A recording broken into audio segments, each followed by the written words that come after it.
नमस्कार, प्रणाम, हर हर महादेव। हम आप सबके भाई मिश्रा ब्लॉग्स और जानते बानी कल एग्जाम होके वाला बा हमनी लगे तो कल जल भरी बा तो वो लोग जरूर आई लोग देखी सब बन के तैयार हो गल बा, पंडाल बन गल बा और इन्हें सौ सफाई भी जारी बटे। सब देखी सकत नहीं, झाड़ू लागता तो वो लोग आई लोग बहुते मजा आई काहे कि गाँव में कुछ पूजा उजा होला तो और मजा होला। देख सकत नहीं इन्हें सब बन गल बा, पंडाल बहुत अच्छा तरीका से। मंदिर भी आज धोआ गल, मंदिर भी धोआ गल बा। चलिए तो मंदिर के अंदर घुमाओ तनी वो लोग के। देख सको तनी मंदिर ये बाटे हमनी के काले जाम बाटे जा। चली मंदिर सर सफाई कर दिले वालों का, सफाई मतलब कर दिले वालों भोजपुरी भाषा बा सर सफाई।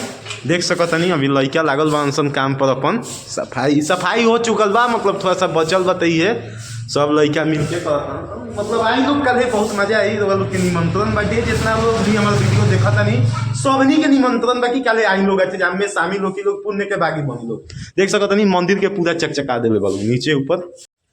तो भाई लोग सफाई में कमी ना होके के चाहिए, क्या कि भगवान के आगमन होता, श्री राम जी के आगमन होता तो पूरा सफाई मतलब बहुत अच्छा से होता। देख सको तनी अभी भीड़ल बा लोग लड़का लोग पूरा ही देख सकत नहीं कुदारी से मतलब बराबर कल जाता, काहे कि बराबर ना हुई तो फेन ऊँच खाल हुई तो लोग के दिक्कत हुई।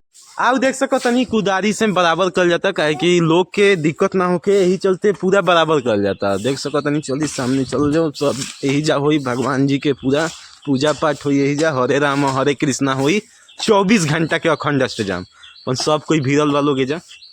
आई लोग के निमंत्रण बाटे हमरा ओरी से आई लोग पूजा में शामिल हो की लोग। आप 15 तारीख के आई लोग, कहे कि भंडारो बाटे तो भंडारो खा के जाई लोग, कहे कि चलिए तो पूरा दबा के मेहनत होता है, कहे कि भगवान के दरबार में मेहनत करे में तो कमी ना हुई रहा लोग के कबो। देख सकत नहीं सब माटी उठा के अब भेजा जइहन लोग आ भरियन लोग।